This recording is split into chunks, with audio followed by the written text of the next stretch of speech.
Ok, bueno, muy buenas noches a todos y a todas. Buenas noches, buenos días, buenas tardes, lo que corresponda para cuando vean o estén viendo esta introducción de lo que hemos denominado como B-Hacking. B-Hacking es un proceso, un, un acompañamiento, una terapia que hace parte de un conglomerado de técnicas que lo hemos definido como ontología consciente inicialmente. Ontología consciente, ¿por qué? Primero porque soy odontólogo y yo soy el que ha desarrollado esta técnica. Y segundo, porque a través de la boca realmente es por donde generalmente ingresan la mayor parte de nuestras emociones. Y estas emociones tienen que ver con todo lo que expresamos, con todo lo que le introducimos a nuestro cuerpo a través de la boca. Y todo esto son alimentos, emociones, frustraciones, silencios, exceso de hablar, y todo esto va a repercutir en la salud del cuerpo. ¿Por qué se denomina Bihaki? Vamos a poner una presentación.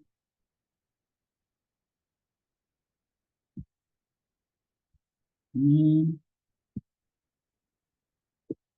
básicamente Bihacking corresponde primero a, en inglés, Bi sería ser. Entonces, esta es una terapia que no es solamente mental o espiritual o energética, sino que involucramos el cuerpo en todas sus áreas. Y por eso es tan importante esta parte del be, del ser o estar, y es cómo nos estamos presentando, cómo está funcionando todo en este momento, en nuestra vida, en cuanto a enfermedades, en cuanto a relaciones, en cuanto a economía, en cuanto a negocios, en cuanto a espacios, en cuanto a cada circunstancia que tenemos en el día a día. Para las terapias, y nos hemos basado en todos los estudios que hemos hecho de biodescodificación, psiconeuroodontología, salud integrativa, medicina funcional, terapia craneosacral, osteopatía y kinesiología, radiofrecuencias, método Yuen, método Integra, procesos muchos de Access Consciousness, Body Presence, otro proceso muy interesante, el Body Whisper o los susurros del cuerpo, también son procesos, otro proceso que es Happy Mouth. Eh, es una cantidad de terapias que podemos integrar y complementar para que el éxito con nuestros pacientes pues, sea el adecuado. El hacking, ¿a qué corresponde? Igual que en los computadores, cuando nosotros hablamos en un computador, en un teléfono, que nos lo hackearon, quiere decir que nos están metiendo una información en un programa que aparentemente viene funcionando, pero al hackearlo deja de funcionar como debería funcionar y puede empezar a funcionar de otra manera. El hackeo puede ser, si tuviéramos un juicio sobre el hackeo, podría ser bueno o podría ser malo. En todo este tipo de terapias trabajamos sin juicios, entonces siempre pensamos que si vamos a hackear algo es porque vamos a cambiar las condiciones para que la persona que está siendo acompañada en la terapia pueda hacer una modificación y pueda elegir algo diferente a lo que ha venido eligiendo o a lo que viene programado de acuerdo a la información, no necesariamente por genética, sino por la información que recibimos de nuestros transgeneracionales, tanto de padre y madre, y de acuerdo a esta información es como nosotros interpretamos inicialmente la vida. Muchas veces tenemos muchas circunstancias que nos hacen cambiar esa percepción, esa interpretación de la vida, que ya corresponde a la información que recibimos de los amigos, de los padres, de nuestros amigos, de la información que recibimos en el colegio, en la escuela, en el jardín, en la vida, en el contexto donde nos manejamos permanentemente en el trabajo, en el colegio, en cualquier sitio donde estemos recibiendo información con nuestras lecturas, con la religión que promulgamos, con todas estas informaciones nos generan una realidad que podríamos decir que es una realidad presuntiva, porque es desde donde nos manejamos y desde donde conocemos y sabemos.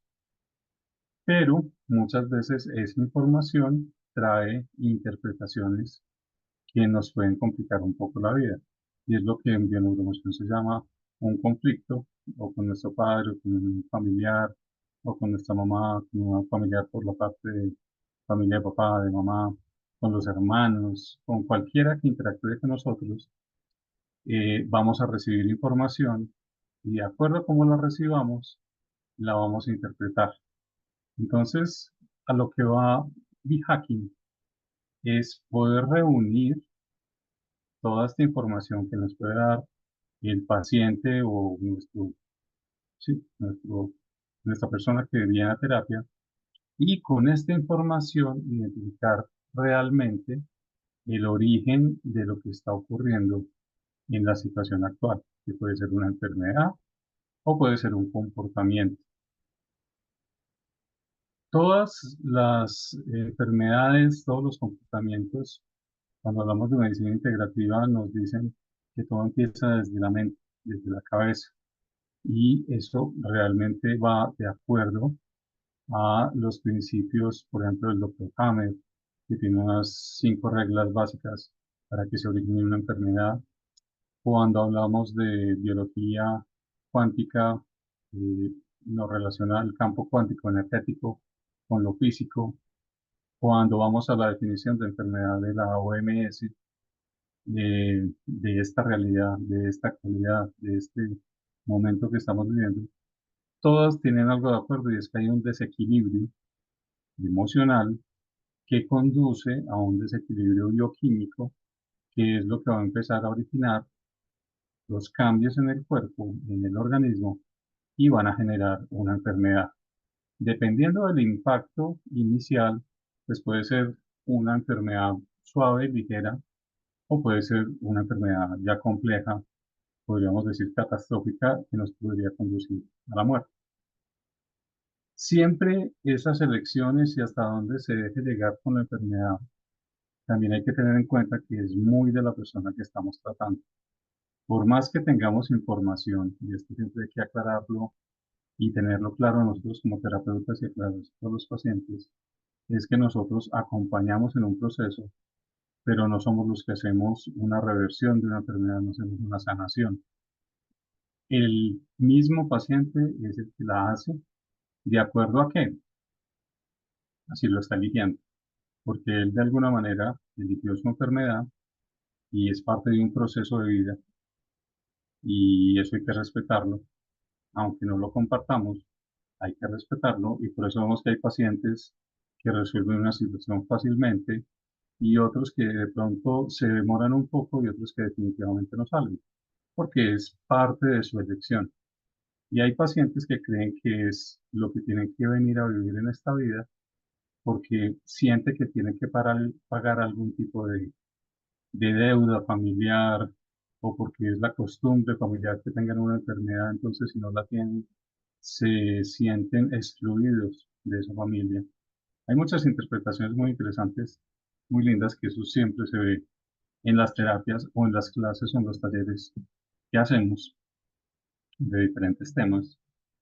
Y entonces, partiendo de esa base, podemos, como decía anteriormente, ir al origen de lo que nos está trayendo ese paciente en este momento, ayudar en hacer conciencia de esto para poder cambiar y que la persona elija otra cosa diferente. Entonces, ¿cómo nos va a funcionar normalmente esto?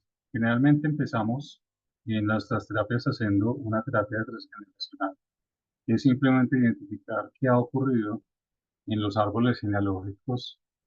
eh, Esa información, tanto del padre y de la madre, son muy interesantes, cómo han sido las relaciones y los papás todavía están unidos, si se han separado, si los abuelos y los bisabuelos tuvieron buenas o malas relaciones. ¿Cómo ha funcionado esto?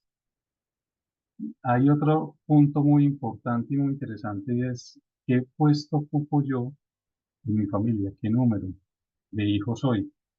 Y esto se relaciona con el comportamiento biológico del ser humano, que la biología del hombre y la biología de la mujer y lo que creemos que debemos hacer de acuerdo a esa biología o cómo deberíamos funcionar de acuerdo a esa biología, ya de entrada empieza a generar una información muy interesante, porque a veces los hombres sentimos que tenemos que ser proveedores, las mujeres a veces sienten que tienen que ser buenas administradoras, pero se cambian los roles y entonces empezamos a encontrar información muy interesante.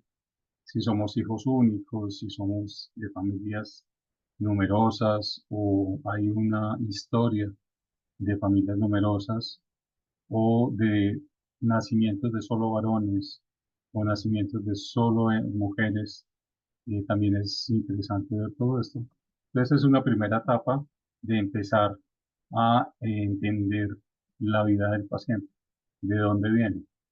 Y sobre todo no solamente del paciente, sino es bastante importante de sus padres, porque normalmente hacemos juicios muy fáciles de los padres y los criticamos y no nos gustan, no estamos de acuerdo con situaciones, pero nunca nos ponemos en el papel de entender qué ocurrió con ellos cuando eran niños, qué información recibieron, qué emociones recibieron, qué no pudieron gestionar emocionalmente por el contexto que había en su familia, que es muy distinto al contexto que tenemos en este momento. Por ejemplo, las mujeres, en el caso local nuestro, Colombia, las mujeres hace no muchos años no podían votar, no eran importantes en la familia, solamente tenían un papel reproductivo, mientras que el hombre tenía otro rol, tenía otro papel.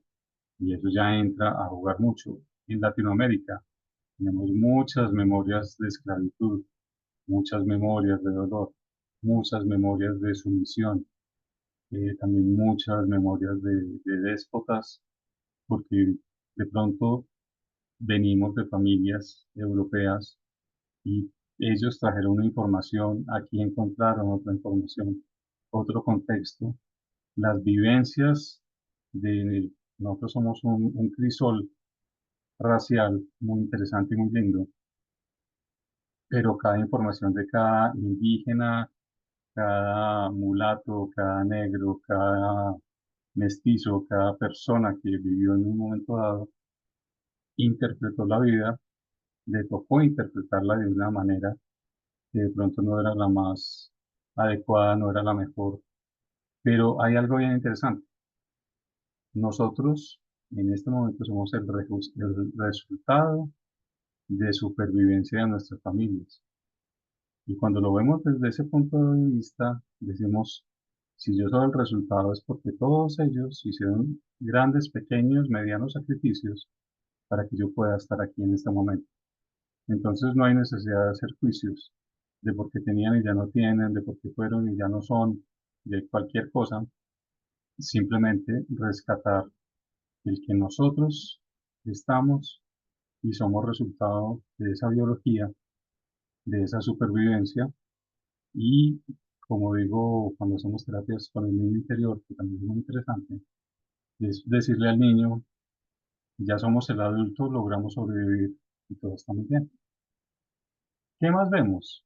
El proyecto sentido que tenemos y que nuestros padres nos dan en un momento dado. ¿Qué es el proyecto sentido? La programación que desde nuestra gestación nuestros padres ponen en nosotros. Entonces son responsabilidades que no son nuestras, las sentimos como nuestras, pero fueron realmente implantadas por nuestros progenitores. Entonces puede haber niños de sustitución, que son los que se presentan cuando hubo un aborto, cuando hubo una pérdida, una muerte prematura de un bebé. Y entonces la pareja dice, tengamos otro bebé y en el subconsciente lo que están haciendo es reemplazar el que ya no está. Hay otro tipo de niños donde encontramos en esos proyectos antiguos, que es el niño payaso, que es el que viene a entretener a la familia, a los papás o la mamá, porque de pronto tienen alguna tendencia a depresiones, a ansiedades. Entonces el que va a entretener, el que va a tener ese rol, va a ser el niño.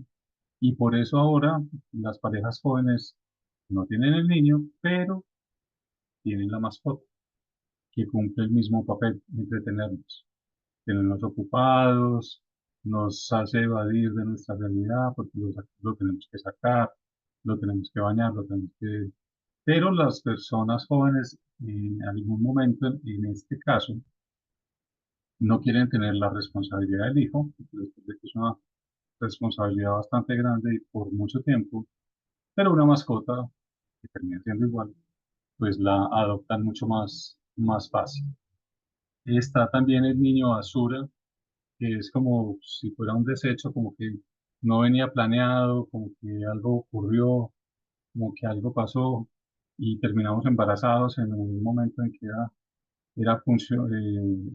recreacional el acto de sexual, pero terminó siendo funcional y llegó un niño, pero entre comillas encarta a la pareja. Está el niño amor imposible que viene de una relación probable con un amante o con el novio o con la novia que amaron toda la vida pero que no pudieron estar con ella y aparece un niño en ese amor imposible. Entonces se generan muchos conflictos y muchas eh, situaciones incómodas entre la pareja, la amante y la persona que haya embarazado o se haya dejado embarazar y empieza a haber mínimo tríos o relaciones bastante complejas y eso va a traer unas interpretaciones bastante complejas también para el niño. La niña zurda o el niño zurdo es lo que se refiere a aparentemente es hombre, pero tiene muchas cosas femeninas, o es una niña, pero tiene muchas cosas masculinas. Todos tenemos un masculino y un femenino, pero cuando el zurdo no es porque maneje la derecha o la izquierda, sino por el temperamento que trae o que manifiesta. A veces tiene que ver con su tendencia sexual, a veces no. En la actualidad, todas estas mentalidades progresistas de tanto cambio y de tantas modificaciones en la parte psicosexual, pues digamos que ahí entran esta categoría de estos niños donde no tienen una identidad muy clara y en algún momento se pueden, no digamos, perder en sus tendencias, sino simplemente no están claros en qué quieren ser y por eso también inicialmente van para un lado, cambian de opinión y se vuelven para el otro lado, entonces aparecen los pansexuales, los bisexuales, todos los juegos y las categorías que quieran poner en cuanto a sexualidad actual. Pero biológicamente, definitivamente somos de dos géneros, masculino y femenino, y el resto pues ya es añadidura. Y también esto corresponde con los bebés de sexo equivocado, aparentemente. Incluso los hermafroditas, los que tienen los dos órganos, eh, pueden incluirse en este punto. Entonces es bien interesante también hacer un análisis porque en la gestación se empiezan a generar cada uno de los órganos, vísceras, todo lo que nos va a acompañar en nuestro cuerpo, a toda nuestra parte energética y espiritual. Entonces, cuando se unen, entra el espermatozoide en el óvulo y empieza el embrión a hacer toda su gestación, nos vamos a encontrar en que básicamente hay cuatro etapas de formación en el cuerpo. Entonces, esas cuatro etapas de formación nos van a llevar a aquí empezamos con el endodermo, luego llevamos a un mesodermo y a un ectodermo, que ya es lo que va a cubrir todas las estructuras, los huesos, los músculos, las vísceras Esta es la última etapa del ectodermo, que es la parte externa. Y entonces, en cada una de estas etapas hay algo bien interesante. Se forman en una primera etapa todos los órganos que tienen que ver cómo se llama la primera etapa de supervivencia. En esa etapa de supervivencia, lo primero que se nos tiene que formar es cómo vamos a respirar, cómo vamos a digerir, a recibir los alimentos y cómo los vamos a excretar, cómo vamos a sacar las toxinas y todas las cosas que se generan en ese primer momento en nuestro cuerpo. Entonces, lo primero que tenemos que hacer es respirar, nutrirnos, tenemos que asimilar, tenemos que eliminar y empieza a generarse también la parte de nosotros no venimos solos, pero no vamos a vivir solos en este mundo. Entonces tenemos que empezar también a generar cómo nos vamos a reproducir. Todo eso tiene que ver con la supervivencia. Y esto va más o menos en los 2 primeros meses de gestación. La segunda etapa es la de protección. Y en esta parte de protección, entonces, también se refiere a la protección familiar y a la protección individual que vamos generando. Y aquí es donde empiezan a formarse las capas de los órganos, las, eh, las membranas de recubrimiento, todas todo lo que va a recubrir los músculos, las fascias, todo esto. Y aquí hay una parte bien interesante. Los estudios posteriores que se han realizado, nos hemos dado cuenta que las fascias son las que se encargan de guardar los dolores en el cuerpo. Por eso cuando tenemos una herida, un corte, una fractura abierta o algo por el estilo, esas cicatrices en algún momento son dolorosas y mucho después del trauma siguen siendo dolorosas. Y es porque ahí se guardan las memorias de dolor de ese accidente. Y es un dolor emocional y un dolor físico. Entonces hay que tener muy en cuenta esta segunda etapa de protección. Y en esta segunda etapa nos vamos a ir también más o menos entre el tercer y cuarto, así que cuarto y medio mes de gestación. Luego aparece una tercera etapa, que es la que nos da la movilidad, cómo nos vamos a desplazar, cómo nos vamos a enfrentar, uniéndolo a la parte emocional, a los proyectos en la vida. Y entonces aquí empieza también a desarrollarse en la parte del cerebro, todo lo que tiene que ver con movilidad, articulaciones, ligamentos, todo esto va en esa tercera etapa.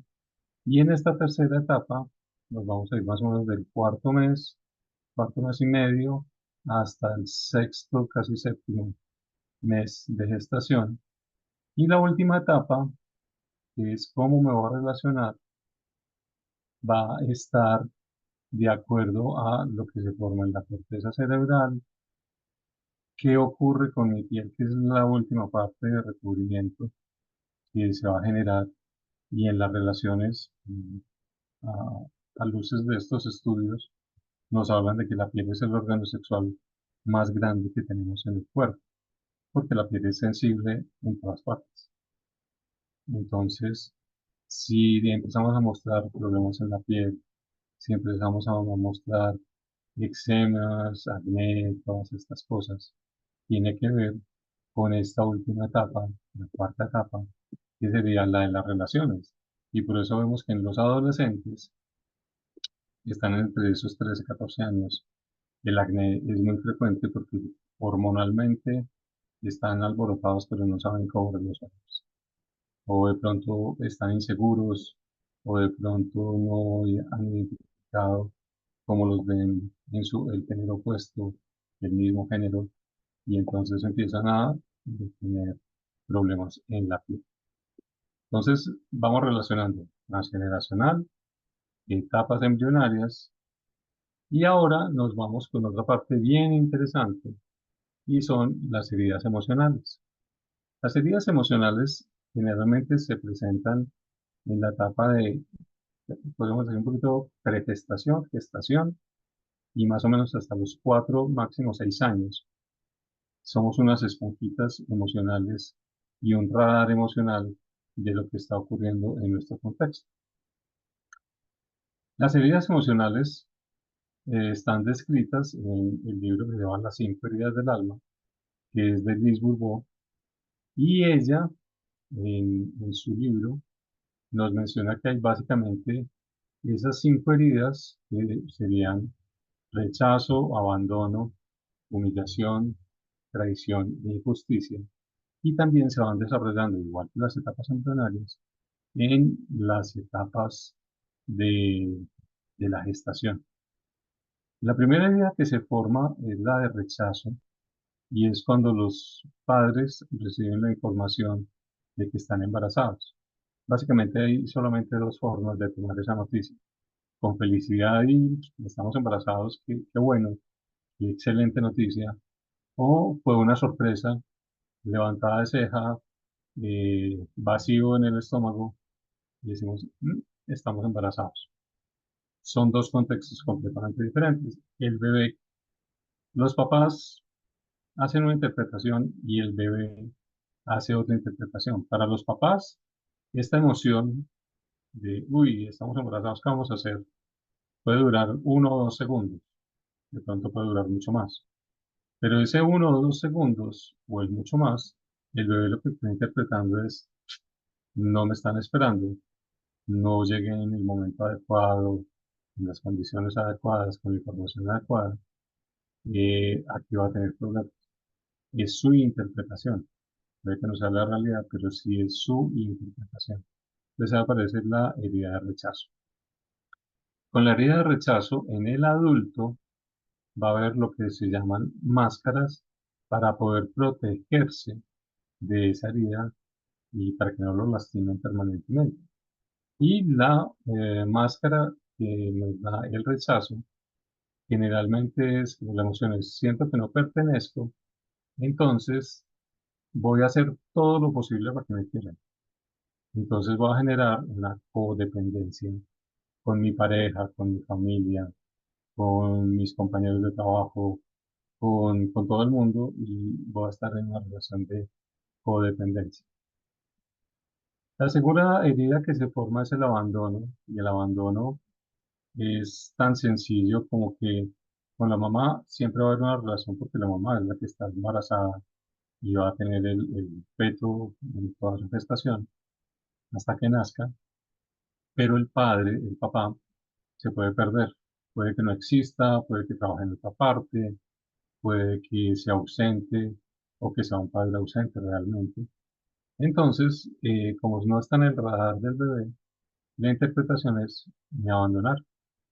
Y es tan interesante este abandono que si el bebé pasa por incubadora, imagínense, ahí el abandono sí ya es de papá y de mamá, y por eso la técnica de mamá canguro y todas estas cosas es bien interesante para que el bebé no se despegue de la mamá, para que no tenga esa herida de abandono, pero el papá sí se pierde. Y esas horas o esa semana o 2 semanas que esté el bebé en incubadora, pues también le va a reposar mucho su tema de abandono. En el adulto, entonces la emoción es que es dependiente, me asusta la soledad y entonces me vuelvo controlador, porque no quiero que me estén generando inquietudes en si esa persona va a estar o no va a estar.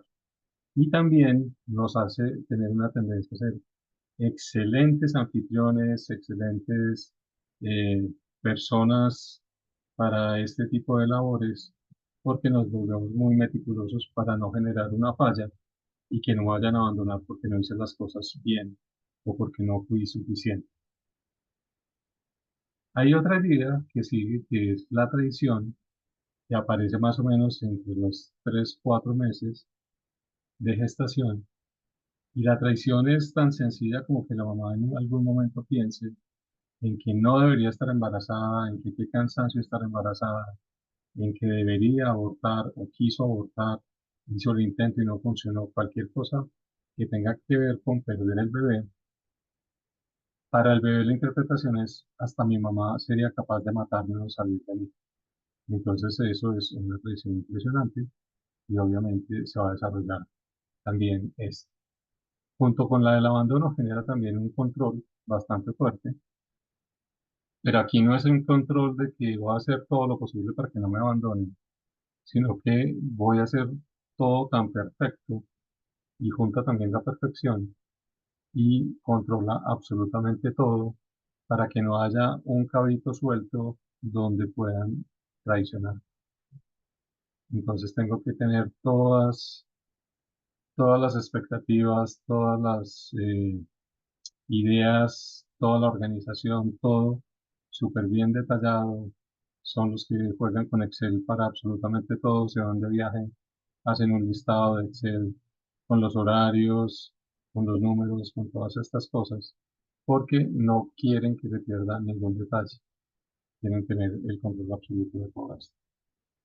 Luego viene la humillación, porque la mamá empieza a subir de peso, de pronto tenía el cabello de un color y como no se pudo volver a tinturar, entonces necesita, requiere pues cambiar el color, pero no lo puede por estar embarazada y empieza a ver comentarios. Si se subió, si está bajita de peso, si está muy pasada de peso, si la ropa, si está con vestidos, si está todavía con blue jeans, si está con cualquier cosa. Entonces todos esos comentarios le generan a la mamá una emoción. Y el bebé la interpreta como que la están humillando por culpa de él porque está embarazada de él. Entonces, estas son las personas que les cuesta mucho aceptarse y empiezan a ser las personas que de alguna manera buscan humillarse en público. Entonces son las personas que están comiéndose un helado y la mitad del helado va a la blusa o a la camisa, o se les cae, o se están cayendo ellos y se tropiezan fácilmente con cualquier cosa, o son los humoristas perfectos porque como que esa, esa facilidad de hacer reír es como que, bueno, me están humillando, pero porque yo estoy contando chistes, digamos que esa voluntad, pero es como algo que están pidiendo de que se burlen de alguna manera. Entonces, estos son los que tienen la idea de la humillación.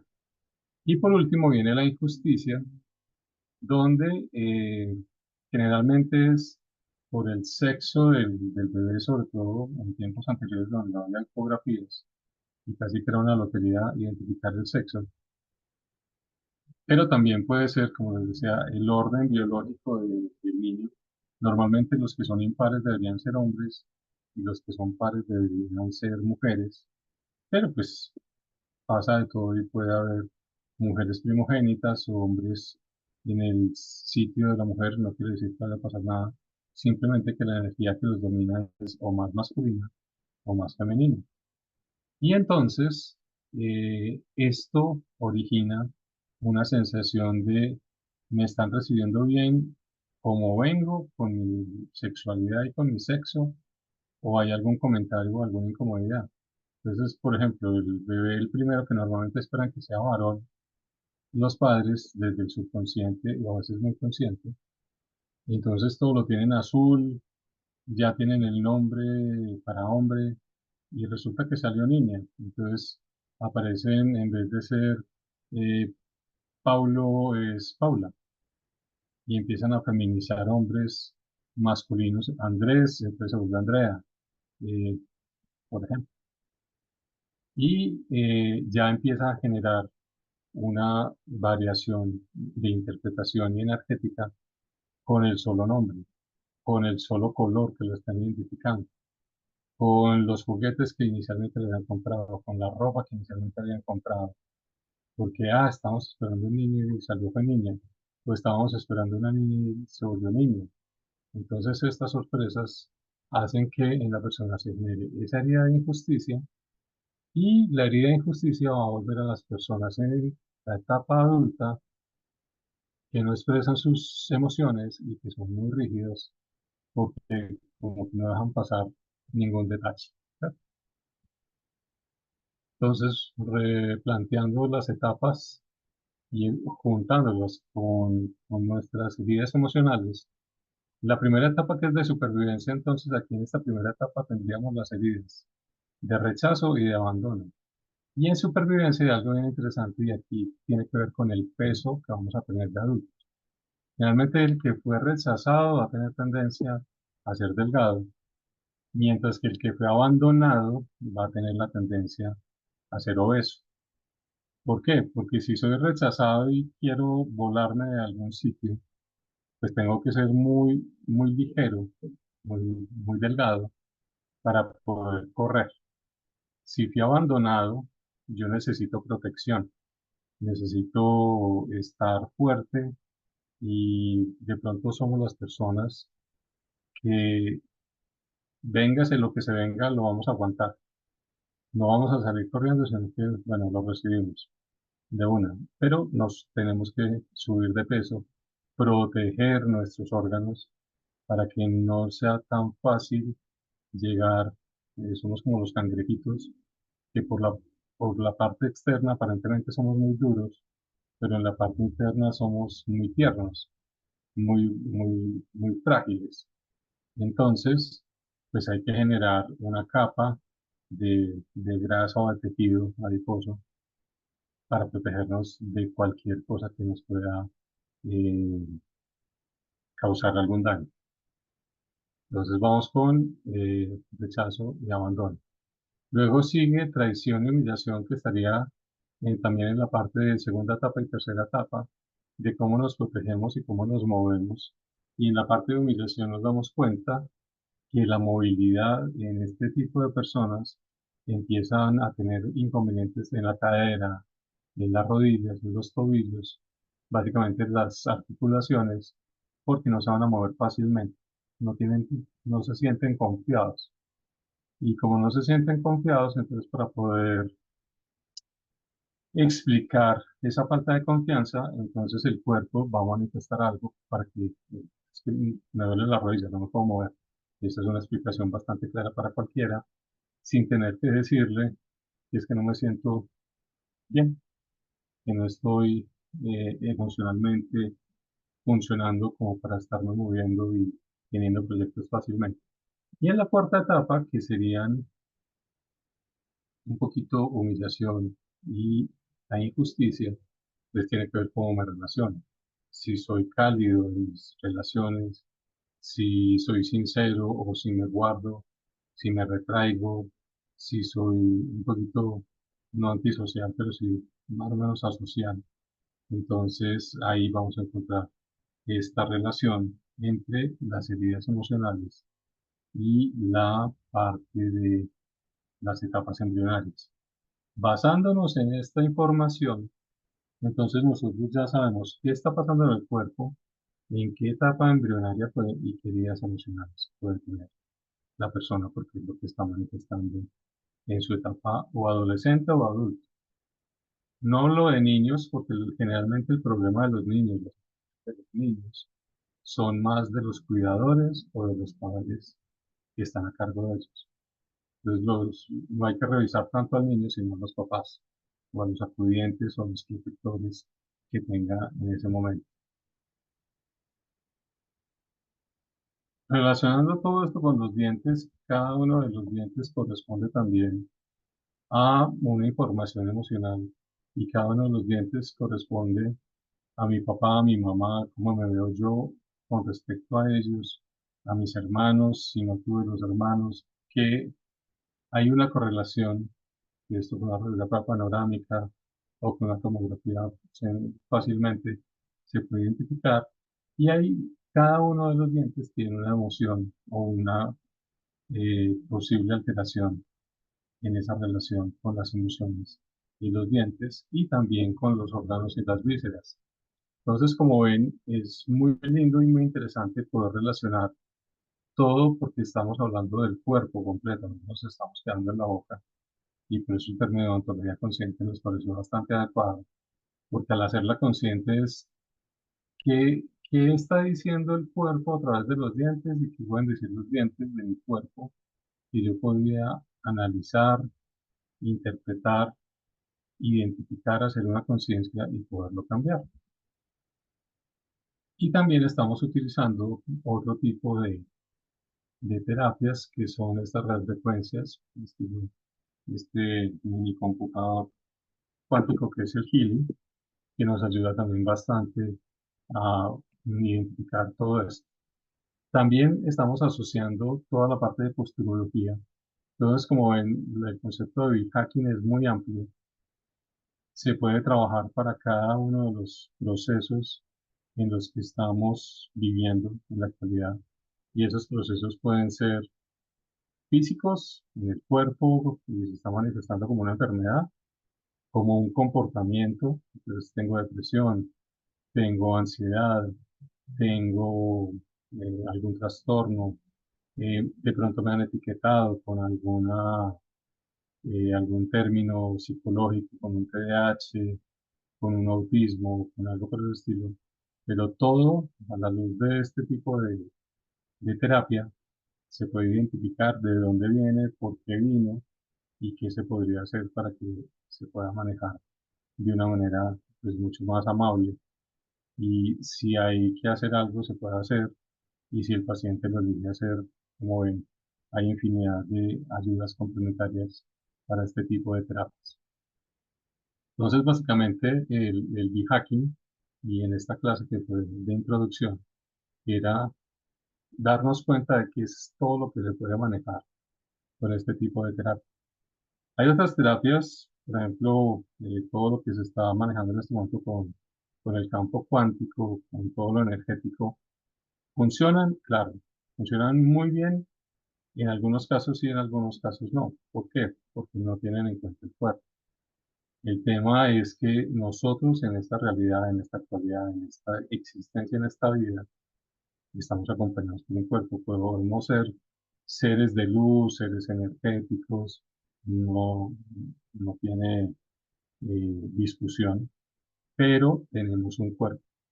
Y ese cuerpo tiene una información que la ha recibido por un transgeneracional, por la parte emocional, por nuestros padres, por nuestros amigos, por nuestras parejas, por todo esto. Y esa información como tal, entonces, la tenemos que asumir en este momento cuando queremos tratar una enfermedad. Si tratamos solamente la parte energética y no tenemos en cuenta el cuerpo, pues nos va a quedar la terapia como a la mitad del, del proceso, y pueden ser procesos que inicialmente funcionan muy bien, pero van a entrar a una repetición más o menos frecuente de las situaciones. ¿Por qué? Porque en algún momento va a haber otro punto gatillo que me dispara la emoción o la herida emocional que tengo o el problema de mi etapa embrionaria que no se ha gestionado, y va a volver a reventar una enfermedad. Entonces, por eso vemos que una persona tiene un cáncer. Se revierte el cáncer, se hizo la terapia, súper, pero al cabo de un tiempo vuelve a aparecer o aparece en otra parte. Si aparece en otra parte, no es la misma emoción la que está generando ese cáncer, y eso también hay que empezar a entenderlo. Que dicen, no, es que empezó con un cáncer en el estómago, después le salió en el cerebro y después le salieron metástasis a otras partes. Cada una de esas partes es un cáncer diferente y no necesariamente está ligado al primer sitio de cáncer, porque cada uno tiene una emoción diferente. ¿Qué ha ocurrido? Que en el proceso de pronto se han disparado otras heridas, otras emociones que entran también en conflicto y generan la enfermedad. Entonces, todo esto es lo que queremos, eh, que las personas, cuando toman la formación para biohacking o toman los procesos que también se van a sacar individuales, como unos procesos específicos, ya sea para problemas orales, ya sea para problemas en otra parte del cuerpo, ya sea para situaciones como la parte económica, situaciones como cómo funcionan mis espacios, todas estas cosas que lo podemos hacer con diferentes procesos, pero utilizando la misma información para todo tipo de consideración que podamos tener en un momento dado. Toda esta información de capas embrionarias, de heridas emocionales, de información transgeneracional, de todas estas cosas, son las que nos van a llevar al origen de lo que estamos presentando la incomodidad en algún momento dado, y esa información nos va a servir para manejar cualquier tipo de situación en nuestra vida. Entonces, básicamente esta era la información que queríamos dar en esta introducción. Cualquier inquietud se pueden comunicar a través de la página en Facebook o en Instagram. En Facebook estoy como Jorge Eduardo Acevedo Vallejo, y en Instagram estamos como Jorge Edu Acevedo, las dos con velar. Y si no, en el correo, a través del correo también podemos comunicarnos. Es Jorge Eduardo Acevedo con velar, @gmail.com, o en el WhatsApp, que es más 57 310 389 7925. Una feliz noche. Gracias por la atención y gracias por estar revisando esta clase de introducción.